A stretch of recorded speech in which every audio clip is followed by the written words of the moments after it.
Halo, selamat datang di CC Jurnal, channel mungil yang masih sepi pengunjung.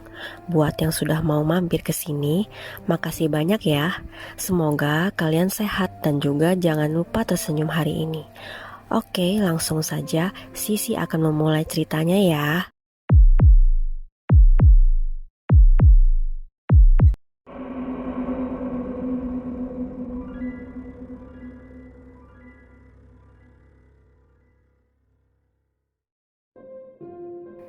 Yusuf terbangun dari tidurnya kala ia mendengar langkah kaki yang bolak-balik di depan kamarnya.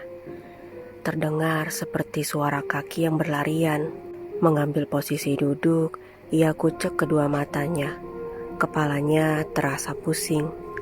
Dilihatnya ponsel yang terletak di nakas menunjukkan pukul 3 pagi. Baru sekitar 2 jam ia tidur. Pantas saja kalau kepalanya terasa pening. Kembali suara kaki yang berlarian itu terdengar, mondar-mandir di depan kamar Yusuf. Siapa yang pagi buta seperti sekarang ini berlarian seperti tidak tahu waktu? Dengan malas, Yusuf masuk ke dalam grup chat 407 Squad, mengetikkan beberapa kata untuk ia kirimkan ke seluruh 407 Squad. Ini siapa yang jam segini lari-larian depan kamar gue? Berisik banget. Tak ada balasan, karena sepertinya semua penghuni sudah tidur. Tiba-tiba saja ia ingat kalau posisi kamarnya paling dekat dengan tembok yang membatasi ruangan lantai 2 dengan balkon. Sangat mustahil jika ada orang yang berlarian di depan kamarnya, karena pasti akan menabrak tembok. Bulu kuduknya seketika meremang. Segera saja Yusuf kembali masuk ke dalam selimutnya, berusaha untuk tidur lagi, meski rasanya sangat sulit karena suara langkah kaki yang berlarian itu masih terus mengganggunya. Tadi malam siapa sih yang lari-larian depan kamar gue? Tanya Yusuf begitu turun untuk bersiap sarapan pagi. Yang lu tanyain di grup itu bang, sahut Jeviro. Iya, jam 3 malam depan kamar gue ada yang lari-larian. Yusuf masih terlihat kesal. Kita semua tidur cup kalau jam 3 pagi, celetuk Johan. Sumpah suaranya ganggu banget. Gue lagi tidur sampai kebangun gara-gara itu suara bolak-balik sambil lari-larian kencang.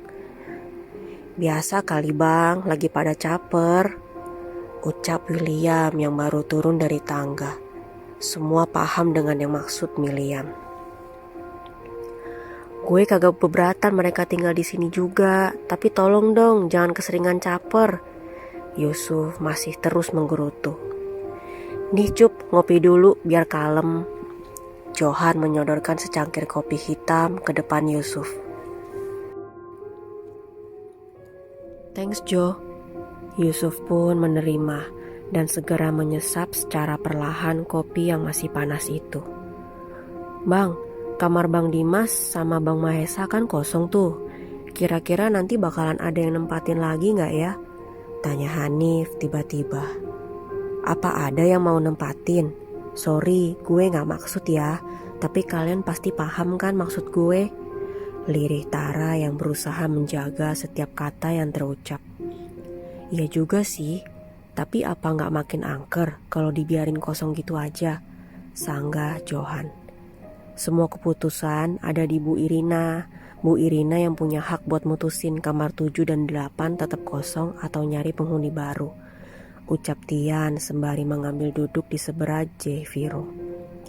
Jujur, kalau gue sih pengennya ada yang nempatin kamar 7 sama 8. Kalau kosong gitu makin angker, imbuh Jeviro yang langsung disetujui yang lain.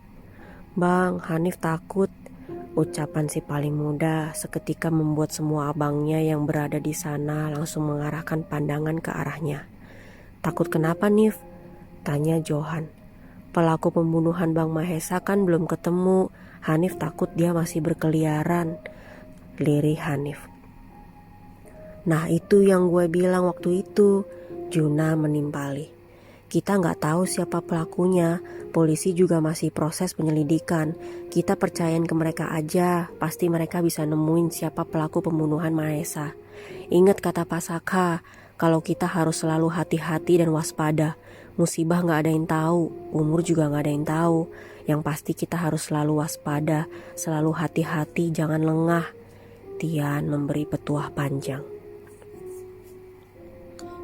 Dion berlari menuju ruangan yang merupakan tempat ia dan ketiga rekannya yang lain berkumpul. Pagi ini, keempat polisi yang ditugaskan menyelidiki kasus kematian di kos 407 mendapat tugas mengumpulkan semua bukti-bukti CCTV yang menjadi alibi saat ke-8 penghuni kos 407 diinterogasi. Dengan nafas yang tidak beraturan, Dion membuka pintu ruangan. Di sana sudah ada Chandra, Saka, dan Carlos. "Kenapa, Yon?" tanya Saka begitu melihat Dion masuk dengan nafas tergopoh-gopoh. Dion langsung masuk ruangan dan mengambil duduk. Ia menegak air putih terlebih dahulu sebelum menjelaskan apa yang terjadi. "Rekapan CCTV di kampus Neoteknologi di hari di mana Mahesa meninggal hilang," ucap Dion setelah mengatur nafasnya. Lelaki berambut cepak itu baru saja dari kampus Neoteknologi untuk meminta data rekaman CCTV guna keperluan investigasi. "Bagaimana bisa hilang?" tanya Chandra yang seketika langsung terkejut. Pihak keamanan kampus sangat yakin kalau setiap hari semua CCTV yang terpasang berfungsi dengan baik. Semua data rekaman pun dijaga dengan aman. Hanya rekaman di hari kematian Mahesa yang hilang. Chandra menghela nafas kasar. Semakin rumit saja kasus yang sedang mereka tangani sekarang ini. Pasti diretas oleh pelaku pembunuh Mahesa. Carlos mengungkapkan dugaannya. "Kalau begitu, lebih baik sekarang kita bahas satu persatu alibi 407 Squad. Kita cocokkan dengan setiap rekaman CCTV yang telah kita dapatkan," ucap Saka. "Untuk alibi Tian, saya mengumpulkan CCTV yang terdapat di gedung bank tempat Tian bekerja. Dia terlihat menuju toilet setelah sebelumnya melihat ke arah ponselnya. Tak berselang lama kemudian, Tian terlihat terburu-buru menuju ruangan manajer. Lalu setelah itu, Tian bergegas menuju kos dengan mengendarai motornya." Carlos bertugas mengamati setiap alibi dan mencocokkannya dengan rekaman CCTV. Selain itu, pada rekaman CCTV yang terpasang di pertigaan dekat kos, terlihat Tian yang mengendarai motor dengan terburu-buru. Kesimpulannya, Tian sesuai dengan alibinya. "Selanjutnya?" tanya Chandra. "Untuk alibi Johan dan Hanif, mereka berdua masuk ke dalam warung makan yang berada di dekat pertigaan. Johan dan Hanif menuju warung makan sekitar 15 menit sebelum mereka berdua mendapatkan kabar dari Tian. Terlihat Johan dan Hanif memasuki warung makan. Lalu berselang 15 menit kemudian, nampak Johan dan Hanif yang berlari kencang menuju kos. Oke, kesimpulannya, Johan dan Hanif juga clear." "Bagaimana dengan Tara?" tanya Chandra. "Untuk alibi dari Tara, saya memeriksa beberapa CCTV yang terpasang di gedung CH Entertainment. Tara clear karena ia sedang berada di gedung CH Entertainment saat kejadian." "Kalau alibi Yusuf?" tanya Chandra. "Untuk alibi Yusuf, saya juga memeriksa rekaman CCTV pada stasiun radio di mana Yusuf bekerja. Yusuf clear karena dia sedang bertugas menjadi penyiar radio di saat kematian Mahesa." "Selanjutnya, bagaimana dengan alibi Jeviro dan William?" Chandra kembali bertanya. "Untuk alibi Jeviro, ia terlihat sedang berada di kampusnya, kemudian masuk ke ruangan dosen untuk melakukan bimbingan skripsinya. Jadi kesimpulannya, Jeviro clear. Untuk alibi William, ia pun sama, terlihat di kampusnya. Kemudian William bertemu dengan seorang dosen di sebuah taman fakultas kedokteran dan berbincang dengan dosen tersebut cukup lama. Kesimpulannya, William clear juga, dia sesuai dengan alibinya. Yang terakhir alibi Juna. Untuk alibi Juna, ia mengatakan sedang berada di rumahnya di Tangerang. Sayangnya di area rumah Juna tidak terdapat CCTV karena merupakan perumahan sederhana. Tetapi saya menemukan sebuah CCTV yang terletak di perempatan yang berjarak beberapa ratus meter dari rumah Juna. Terlihat Juna menaiki ojek online. Saya juga memeriksa rekaman CCTV pada stasiun komuter lain dan terdapat Juna di sana menaiki komuter lain untuk menuju Jakarta. Juna keluar dari rumahnya sekitar 1 jam setelah peristiwa kematian Mahesa. Jadi kesimpulannya, Juna juga clear, Pak. Keempat polisi itu memijat keningnya yang terasa sangat pusing. Tak ada satupun anggota 407 Squad yang meleset dari alibi mereka. Semua sesuai dengan apa yang dikatakan ketika waktu investigasi. Dan sekarang kita kehilangan rekaman CCTV saat Mahesa menemui tempat temannya di perpustakaan kampus. Semua yang ada di sana berpikir dengan keras. Cukup sulit untuk menemukan siapa pelaku pembunuhan Mahesa karena tak ditemukan satupun bukti dari pelaku. Saya sangat yakin kalau tersangka adalah seorang pembunuh yang cerdas dan handal. Dia tidak meninggalkan jejak satupun. Seolah apapun yang berkaitan dengan penyelidikan dia hapuskan dan bersihkan. Tak meninggalkan jejak sedikit pun. Keempat polisi itu berpikir keras.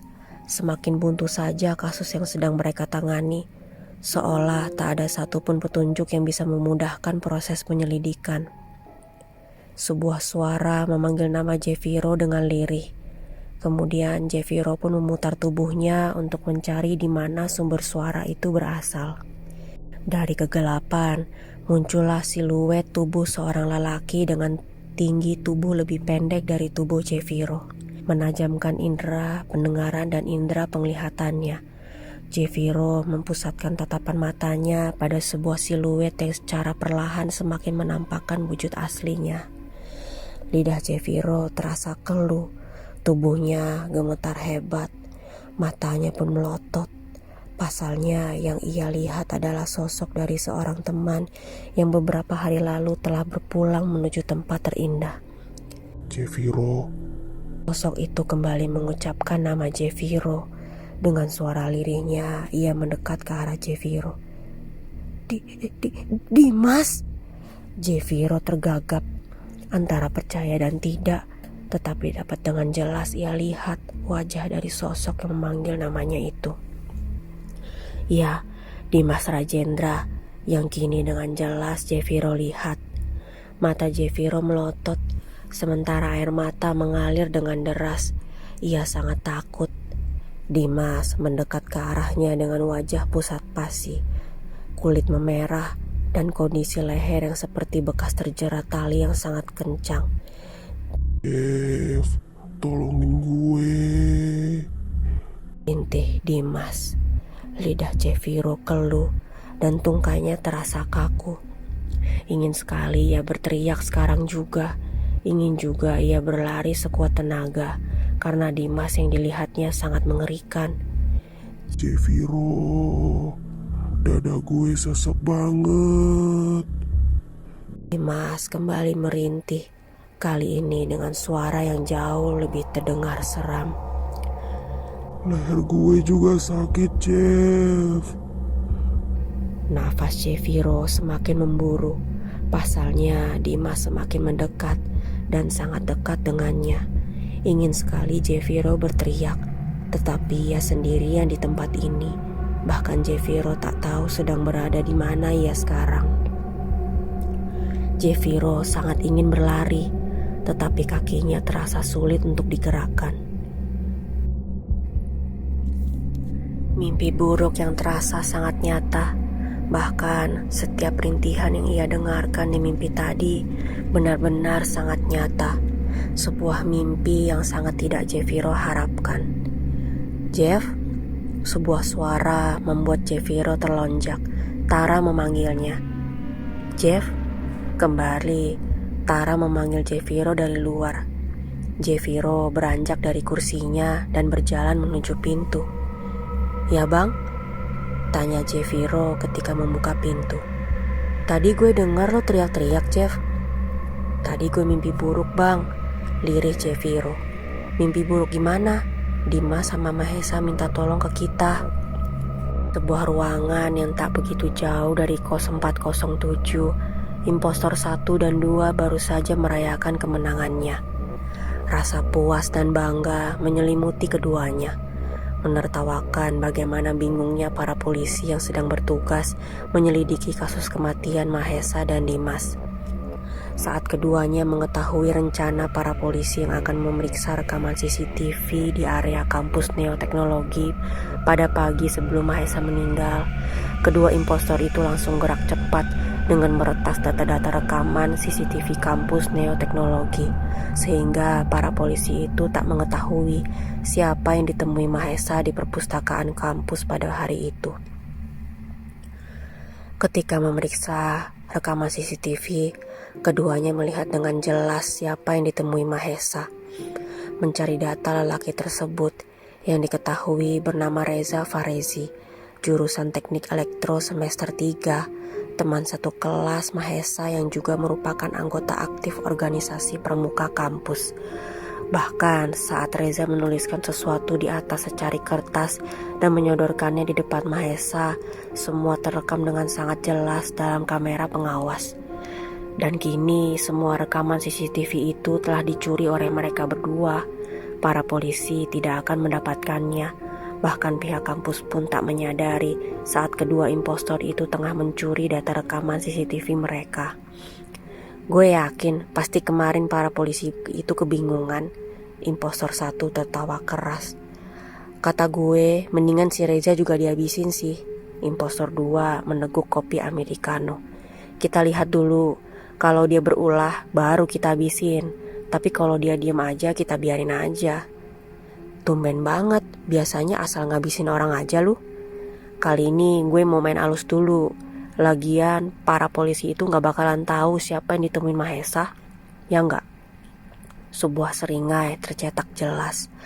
Oke, kalau lu berubah pikiran jangan lupa kasih tau gue ya. Kita juga jangan lengah sama 407 Squad. Mereka kelihatan biasa aja, tapi pasti mereka mulai curiga sama satu persatu orang. Apalagi gara-gara polisi sialan itu yang curiga kalau pembunuh Mahesa adalah anak kos. Bangsat. Terus rencana lu sekarang apa? Kita terus awasi gerak-gerik 407 Squad. Kalau ada yang kelihatan yang mencurigakan, langsung kasih peringatan. Oke, siap. Kemudian sang impostor 2 bangun dari tempat duduknya. Setelah 1 jam, ia berkutat dengan rekaman CCTV yang terpampang jelas pada 4 layar monitor di hadapannya. Kini pemuda itu memutuskan untuk berjalan-jalan sebentar. Matanya melihat-lihat pada sebuah meja panjang yang merupakan tempat menaruh beragam senjata mereka. Ini pisau bekas nusuk Mahesa, kenapa nggak lo cuci? Tangannya menunjuk sebuah pisau yang ia pakai ketika menusuk teman kosnya itu. Pada permukaan pisau masih terdapat banyak bercak darah yang ia yakini pasti bekas darah milik Mahesa. Sengaja nggak gue cuci? Gue suka sama bau darahnya. Seringai iblis kembali tercetak di wajah sang impostor 1. Hanif sedang berjalan sendirian. Ia baru saja membeli mendoan pada sebuah pedagang yang mangkal di dekat kampus Universitas Vision. Tadi Johan menawarkan untuk mengantar Hanif, tetapi si paling muda yang merasa tidak enak karena abangnya itu baru saja pulang kerja memilih untuk berangkat sendirian. Lampu jalan menerangi langkah Hanif. Sebenarnya tidak terlalu sepi, masih cukup ramai karena baru pukul 7 malam. Namun Hanif merasa ada yang mengikutinya sedari tadi. Pemuda itu merasakan tengkuknya merinding, firasatnya mulai memburuk. Hanif, sebuah suara menyebut namanya. Bukan hanya itu, tetapi pemilik suara itu pun melingkarkan tangannya di leher Hanif. Sontak saja Hanif melonjak terkejut. Bang Juna! Hampir saja jantung Hanif merosot. Beruntung yang tadi mengikutinya ternyata adalah Juna. Kenapa sendirian aja, Nif? Tanya Juna. Kedua pemuda itu melanjutkan langkah mereka, berjalan beriringan menuju kos yang jaraknya sudah semakin dekat. Cuma mau beli ini doang, Bang. Hanif gak enak kalau ngajak yang lain, soalnya pada kecapean baru pada pulang kerja sama pulang bimbingan. Si paling muda menunjukkan kantong plastik yang berisikan beberapa lembar mendoan ke hadapan Juna. Kalau bisa jangan sendirian, Nif, bahaya. Iya Bang Juna. Hanif pun mengangguk sembari tersenyum seperti anak kecil yang patuh dengan nasihat. Abang sendiri habis dari mana? Habis dari kos temen, Nif. Dari siang sih, cuma gue baru pulang sekarang. Terus ini tadi habis beli ayam goreng juga buat makan malam. Titipan Bang Tara sama Bang Tian juga. Kali ini Juna yang menunjukkan kantong plastik yang ada di tangannya. Entah Juna yang terlalu berjalan ke arah tengah atau seorang pengendara motor yang tidak bisa menyetir dengan benar. Tubuh Juna hampir saja terserempet badan motor. Jika saja Hanif tidak refleks menarik tangan Juna, mungkin pemuda bermata bulat itu sudah terperosok di atas aspal karena terserempet sepeda motor yang melaju kencang. "Abang!" pekik Hanif saat menarik tangan Juna. Tepat waktu. Juna selamat, tetapi terlihat syok dengan apa yang baru saja menimpanya. Sementara pengendara sepeda motor yang ugal-ugalan tadi terus melaju kencang seolah tidak bersalah dengan kejadian yang baru saja diakibatkan olehnya. "Abang gak apa-apa kan?" tanya Hanif khawatir. "Gak apa-apa Nif, cuma kaget doang tadi." Juna masih mengatur nafasnya. "Sakit gak bang?" "Enggak kok Nif, makasih banget ya Nif." "Syukur deh kalau Bang Juna gak kenapa-kenapa. Hanif kaget banget bang, tiba-tiba ada motor. Sialan banget tuh motor." Juna terus menggerutu karena kesal. Tiba-tiba di bawah temaramnya lampu jalan, manik mata Hanif menangkap sebuah flash disk yang berada di bawah kaki Juna. "Bang, ini flash disk lu bukan?" Hanif mengambil flash disk tersebut dan menunjukkannya pada Juna. "Iya Nif, punya gue nih. Tadi gue taruh di kantong tas. Thanks banget ya Nif, isinya penting banget nih." Pasti jatuh pas Hanif narik abang tadi. Soalnya kenceng banget Hanif nariknya. "Gak apa-apa Nif, kalau lu gak narik gue tadi, gue pasti udah keserempet motor sialan itu. Thanks banget ya Nif, mata lu jeli banget liat flash disk gue yang jatuh." Juna menepuk pundak Hanif. Ia kembali merasa berterima kasih pada adik satu-satunya itu. "Isinya tugas kuliah lu ya bang, kalau hilang kan berabe." "Iya Nif, isinya tugas kuliah gue." Juna kembali menunjukkan senyumnya. "Pulang yuk Nif, gue udah lapar nih." Perjalanan kembali mereka lanjutkan. Kali ini dengan langkah yang lebih santai. "Bang, ngomong-ngomong Hanif terus kepikiran sama omongannya Pak Chandra waktu itu." Lirih Hanif mengungkapkan hal yang terus mengganjal pikirannya. "Yang mana Nif?" "Tentang kecurigaan Pak Chandra kalau penghuni kos pelakunya." Langkah Juna tiba-tiba saja berhenti, membuat Hanif pun ikut menghentikan langkahnya. Juna menatap ke arah Hanif, memegang pundak yang paling muda. "Waspada boleh Nif, tapi jangan nuduh-nuduh gitu ya. Kalau nggak terbukti nanti jadinya fitnah." Lirih Juna. "Iya bang, Hanif cuma takut aja kalau kecurigaan Pak Chandra beneran." "Kalau feeling gue sih bukan deh Nif. Soalnya lu tahu sendiri kan kalau 407 Squad tuh baik-baik banget." Hanif juga gak percaya bang, semuanya baik banget, gak mungkin pembunuh kan bang. "Kita berharap aja semoga polisi cepat ketemuin pembunuhnya Mahesa ya." Juna kembali tersenyum tulus kepada Hanif, membuat hati Hanif menghangat. Rasanya sangat jahat jika Hanif mencurigai abang-abangnya di kos sebagai pembunuh dari Mahesa. Yang Hanif tahu seluruh penghuni kos sangat baik dan peduli. Langkah kaki mereka sudah sampai pada bangunan kos bercat abu-abu muda, membuka pintu depan secara perlahan. "Asik, makan malam gue udah datang." Mata Tara berbinar ketika melihat kantong plastik yang dibawa Juna. Juna dan Hanif pun berjalan menuju ruang utama. Di sana semua 407 Squad sudah berkumpul. Karena beberapa menit lagi siaran pertandingan bola akan dimulai. "Ini punya Bang Tara, ini punya Bang Tian." Juna menyerahkan makanan pesanan milik Tara dan Tian. "Thanks banget ya Arjuna." Tara tersenyum gemas. "Ini bang mendoannya." Hanif pun menyodorkan mendoan ke tengah-tengah, sengaja untuk cemilan bersama sembari menonton bola. Makasih ya ganteng. Johan mencubit gemas pipi Hanif. Rame amat makanannya, celetuk Yusuf karena di hadapan mereka tersaji beberapa makanan. Iya nih, mentang-mentang awal bulan, Jeviro menimpali. Biarin dah, biar nonton bolanya kagak bosen, sahut Tian. Bang, tadi di jalan Bang Juni hampir aja keserempet motor loh. Hanif menceritakan kejadian tadi. Serius? Terus lu gak kenapa-kenapa kan Jun? Kagak bang, alhamdulillah, cuma kaget doang tadi. Beneran kagak apa-apa, kagak ada yang lecet. Kagak bang, soalnya langsung ditarik sama Hanif. Duh, syukur deh. Gue khawatir banget kalau lu kenapa-kenapa. Kecurigaan tentang siapa pembunuh Mahesa kembali menguar begitu saja. Kekeluargaan yang sangat kental terasa, hingga kecurigaan Pak Chandra rasanya tidak mungkin, mengingat semua penghuni kos 407 terlalu baik untuk dicurigai sebagai pembunuh dari teman sendiri.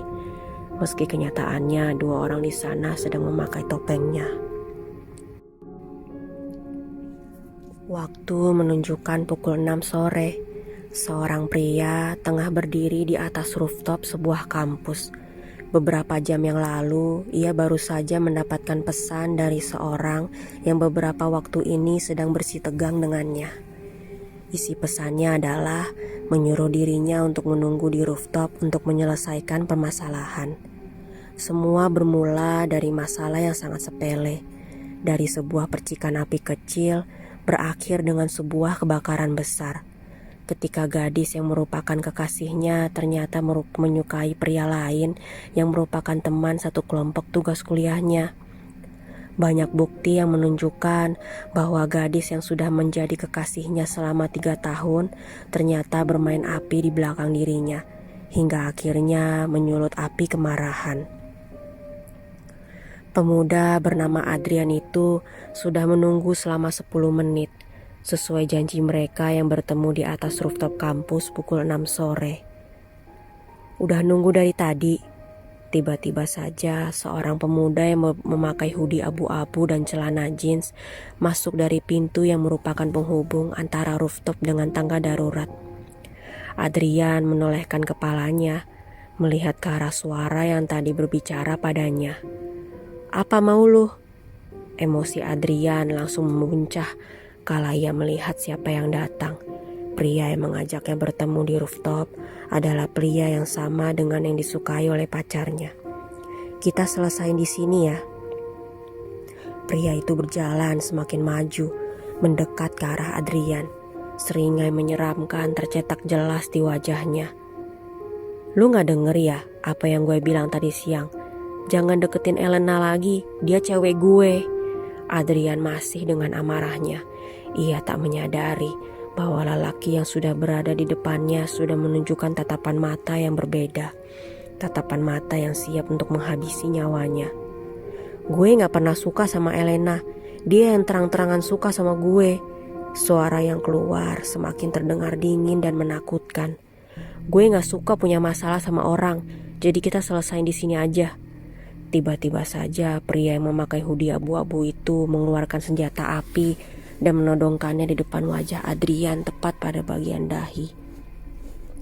Pistol berjenis Taurus Raging Bull 454 dengan sebuah silencer yang terpasang terisi penuh oleh peluru. Siap ia tarik pelatuknya yang otomatis akan membuat kepala Adrian berlubang. Mata Adrian bergetar melihat lawan di hadapannya mengacungkan senjata, sedangkan ia tak membawa alat apapun untuk pertahanan diri. Jangan bercanda, ini pasti pistol mainan. Adrian mencoba untuk berusaha tertawa. Gimana kalau gue buktiin tarik pelatuknya di depan kepala lo, buat buktiin ini asli apa cuma mainan? Jantung Adrian serasa langsung turun ke perut. Bohong jika ia bilang kalau tidak takut, karena nyatanya pria yang ada di depannya sekarang terlihat sangat berbeda. Matanya terlihat gelap. Sorot matanya, bahkan suaranya terdengar sangat asing, penuh dengan dendam dan kebencian. Udah siap mati sekarang? Apa-apaan nih? Suara Adrian masih terdengar galak, meski sebenarnya rasa takut sudah mendominasi. Jangan pura-pura galak gitu, gue tahu lu takut. Pria berhoodie abu-abu semakin memajukan langkahnya, hingga Adrian tak sadar semakin mundur. Gue gak suka punya masalah sama orang, jadi siapapun yang punya masalah sama gue, dia harus mati. Adrian semakin takut, langkahnya kian mundur. Hingga tak sadar, tubuhnya sudah semakin dekat dengan pembatas yang hanya setinggi pinggangnya. Nafas Adrian memburu, kepalanya menengok ke belakang. Tubuhnya sudah berdiri di ambang batas, sementara di hadapannya ada sebuah senjata api yang sudah siap untuk menembak kepalanya. Gedung yang merupakan tempatnya berpijak sekarang setinggi 22 lantai. Bagian bawah sana adalah jalan penghubung antara fakultas yang terlapisi aspal. Jika jatuh, maka bisa dipastikan tubuhnya langsung hancur. Namun yang ada di depannya pun tak kalah mengerikan. Senjata api yang kini berada di tepat di depan dahinya akan membuat kepalanya langsung berlubang hingga pecah. Gue ngerasa salah, gue minta maaf. Suara Adrian semakin tercekat. Lidahnya keluh hingga rasanya sangat susah untuk mengeluarkan kata. Gue mohon, maafin gue salah. Terlambat, sekarang lu pilih, terjun atau ditembak. Suaranya semakin terdengar dingin dan mutlak.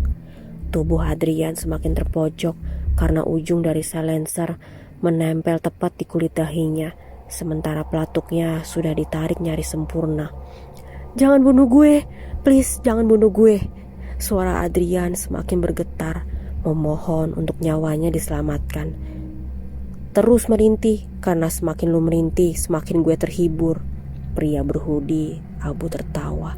Baginya suara rintihan korban adalah melodi paling menyenangkan yang masuk dalam indera pendengarannya. Terdengar bagai candu yang ingin selalu ia dengar tiap hari. Pria berhoodie abu semakin melangkah maju, menghimpit tubuh Adrian hingga separuh dari tubuhnya seakan melayang di udara. Langit sudah semakin gelap. Sementara itu lampu di area rooftop sengaja dipadamkan oleh pria berhoodie abu.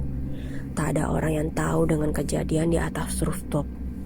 Sementara itu bulan dan bintang tertutup oleh awan, seakan menambah kelam suasana maghrib menjelang malam.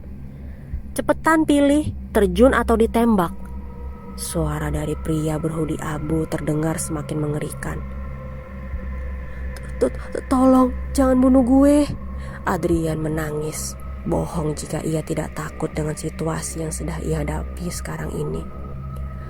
Maksudnya hanya ingin agar hubungannya dengan sang pacar bisa kembali membaik. Tetapi ia tidak menyangka kalau ternyata pria tersebut bukanlah lawan yang tepat.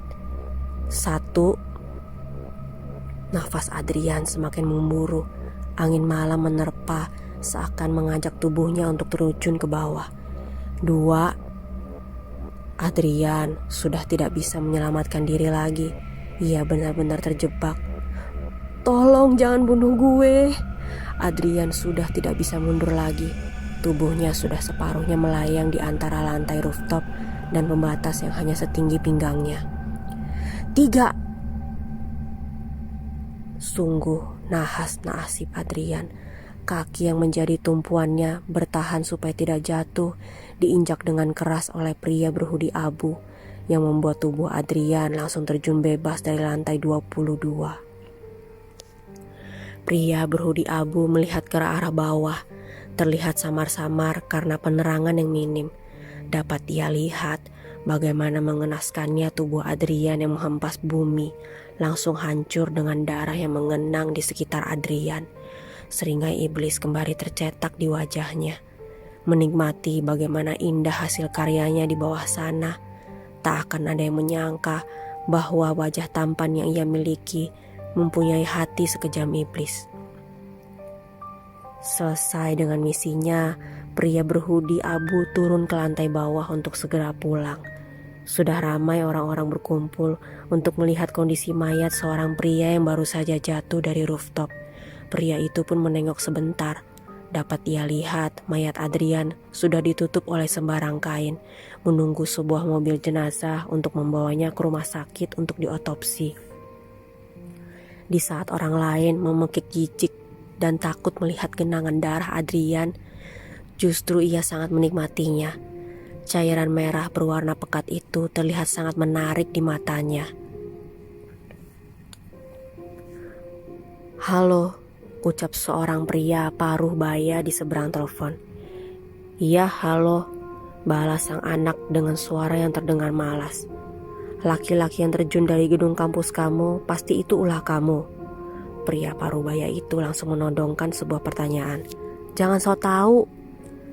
"Papa bukan sok tahu, Papa sudah hafal dengan kelakuan kamu. Bulan ini saja berapa orang yang kamu bunuh? 4 orang. Pria parubaya itu sudah mulai naik pitam, terdengar dari suaranya. "Papa dan sepupu kamu selalu berusaha menutupi kasus kamu, tapi kamu selalu saja bertingkah. Aku gak bisa berhenti, aku senang lihat mereka merintih kesakitan atau ketakutan." Balasan dari sang anak. Sang ayah jelas sudah sangat hafal dengan kasus kriminal anak semata wayangnya. "Oh iya, penyelidikan kasus teman satu kosku lebih baik Papa perintahkan untuk ditutup saja. Buntu kan penyelidikannya? Para polisi itu tidak menemukan satupun titik terang atau barang bukti kan? Itu karena aku semakin pintar, Pa. Aku buktikan kalau aku bisa menutupi kasusku tanpa bantuan Papa." "Terserah kamu saja. Yang pasti jangan sampai karir Papa rusak gara-gara kamu." Kemudian sambungan telepon ditutup secara sepihak. Kondisi hati yang semula bagus tetapi harus dirusak oleh telepon dari ayahnya. Dengan perasaan yang gusar, pria itu membelokkan mobilnya ke arah halaman kos nomor 407. Kemudian langsung masuk ke garasinya. Menghela nafasnya berkali-kali, mencoba menetralkan emosinya yang sempat memuncak. Setelah sudah reda, ia segera masuk ke dalam kos. Ia tidak mau jika para 407 squad mengetahui sifat aslinya. Yang mereka tahu dirinya adalah seorang pria yang baik hati, murah senyum dan peduli. Mereka tidak tahu kalau di balik wajah muram senyum itu terdapat sosok iblis yang tengah menyamar, memakai topeng malaikatnya guna menutupi taring dan tanduk iblis yang ia miliki. "Bang, udah pulang?" Hanif menyambut pria paling muda itu terlihat sedang duduk santai di ruang utama. "Iya, capek banget badan gue," balasnya disertai senyuman khas. "Makan belum lu?" tanya yang lain. "Udah tadi," melipir bentar di tukang nasgor. Bohong, jelas bohong. Karena selesai menjalankan misinya, ia langsung pulang ke kos. Meski tadi harus berhenti sebentar menepi di trotoar jalan untuk mengangkat telepon dari ayahnya. "Gimana tugas lu? Udah kelar?" Ini adalah pertanyaan yang dilontarkan oleh partnernya. Sang partner sedang duduk santai, berbaur dengan yang lain. "Udah dong, kelar." Semua yang ada di ruang utama tak ada menyadari tugas apa yang mereka berdua maksud. "Bang, lihat deh, ada mahasiswa jatuh dari gedung kampus." Hanif menunjukkan ponselnya. Matanya membola membaca berita yang baru saja lewat timeline Twitternya, sebuah base kampus yang menuliskan berita tersebut. "Ya Tuhan, ngeri banget. Dugaan sementara, katanya bunuh diri, Bang." Hanif masih terus membaca berita tentang kasus kematian seorang mahasiswa berinisial A. "Makin kesini makin ngeri aja ya daerah sini," ucap si pria berhoodie abu. "Iya bener, kasus bunuh diri atau pembunuhan marak banget," timpal sang partner memberi imbuhan. "Gue masuk kamar ya guys, mau mandi dulu, gerah banget baru pulang." Pria berhoodie abu menarik diri dari obrolan di ruang utama. Mandi hanya alasannya, karena sebenarnya ia tidak terlalu betah berada di sana. "Iya, lu mandi dah sana. Ntar mau ngumpul lagi sini nggak?" Ini kata sang partner. "Pasti dong, sambil mabar kuy," balas pria hoodie abu dengan ekspresi wajah yang ia buat sumringah. "Sip dah, kita mabar nanti ya," sahut yang lain. Selain sang partner, tak ada satupun yang mengetahui apa yang baru saja ia lakukan.